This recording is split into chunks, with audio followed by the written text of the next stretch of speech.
ગીર સોમનાથમાંથી સમાચાર મળી આવે છે। ગીર સોમનાથના તાલુકાના તાલાલા વિસ્તારમાં વહેલી સવારે ધરતીકંપનો આંચકો અનુભવાયો। સવારના 6-7 વાગ્યે નોંધાયેલા ઝટકા રિક્ટર સ્કેલ પર 3.2 તીવ્રતા સાથે નોંધાયા। ધરતીકંપનું કેન્દ્ર બિંદુ નોર્થ ઈસ્ટ 12 નોટિકલ માઇલમાં રહ્યું હતું। કોઈ જાનહાની અંગેની જાણકારી મળી નથી। ગીર સોમનાથમાં ધરતીકંપનો આંચકો લાગ્યો છે। તાલાલા વિસ્તારમાં રેક્ટર 3.2 તીવ્રતા છે। સવારના 6 વાગ્યે ધરતીકંપ નોંધાય છે। ધરતીકંપનું કેન્દ્ર નોર્થ ઈસ્ટ 12 રહ્યું છે। જાનહાની અંગે કોઈ જાણકારી થઈ નથી। ધરતીકંપનું કેન્દ્ર નોર્થ ઈસ્ટ 12 રહ્યું છે।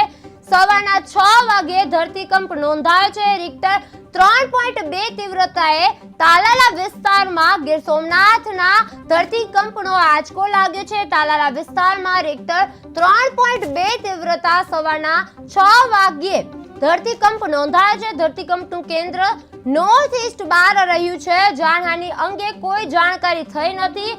ધરતીકંપનું કેન્દ્ર નોર્થ ઈસ્ટ 12 રહ્યું છે। સવારના 6 વાગ્યે ધરતીકંપ નોંધાયો છે, જેનું રિક્ટર 3.2 તીવ્રતા છે। તાલાલા વિસ્તારમાં રિક્ટર 3.2 તીવ્રતાએ ધરતીકંપનો આંચકો આવ્યો છે। ગીર સોમનાથમાં ધરતીકંપનો આંચકો આવ્યો છે। તાલાલા વિસ્તારમાં જે રિક્ટર 3.2 તીવ્રતા દર્શાવે છે। સવારના 6 વાગ્યે ધરતીકંપ નોંધાયો છે। તાલાલા વિસ્તારમાં આંચકો આવ્યો છે ધરતીકંપનો અને 3.2 તીવ્રતા ધરાવે છે। ગીર સોમનાથના તાલાલા વિસ્તારમાં 6 વાગ્યે ધરતીકંપ નોંધાયો છે। સવારે 6 વાગ્યે ધરતીકંપ નોંધાયો છે।